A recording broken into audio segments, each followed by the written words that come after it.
Panyero, may gusto akong sabihin sa'yo. Ilang gabi na ako hindi tinutulog nito. Kailangan sabihin ko to sa'yo. O ano yun? Meron ako napanood na video, mga taong hindi nakapagtapos ng pag-aaral. Mahihina ang koneksyon, hindi magaling magsalita. Pero balita ko, kumikita raw ng kalahating milyon kada buwan.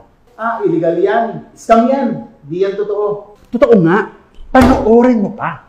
Ay, sas, tinamaan ka na magaling.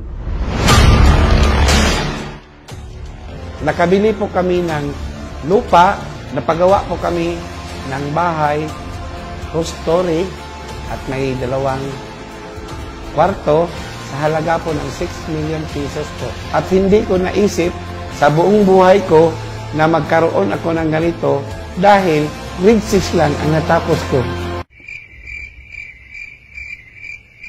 Kaya kung kayo nakapagtapos ng pag-aaral, kung nakaya ko, mas kaya niyo. Di yan totoo. Kalokohan yan. Too good to be true. Totoo nga. 14 years na nag-ooperate globally yung kumpanya at Filipino-owned. The one night that we wait for, when it's all put on the line. We all striving to reach the top and be the champion this time. I'm gonna be a champion. Talaga? Oo. Totoo yun. Iba-ibang lahi nga sumasali. Teka. Sasali ka na ba dyan? Oo naman. Konti lang ang kapital. Hindi ka ba nahihiya? Papasok ka dyan? Abogado ka na?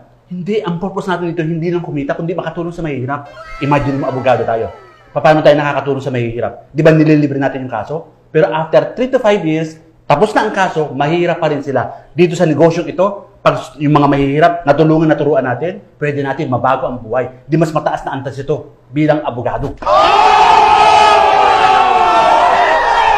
Kung ayaw mo, ako na lang. Tingnan mo ko, after 1 year, nasa akin ang huling halakhak. Nakapagkapi na nga. Isas.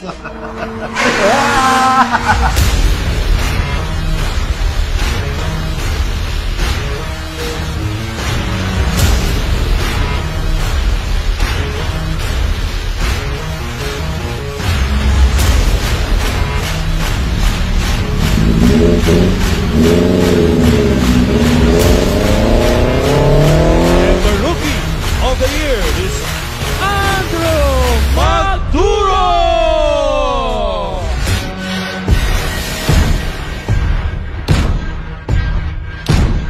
For us, Ace Global is not only a business, we call it a family.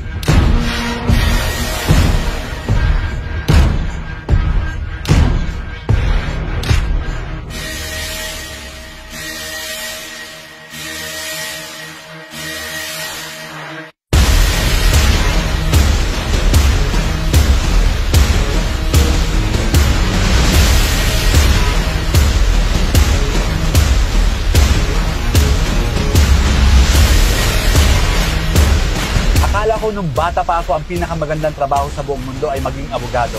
Mali pala ako.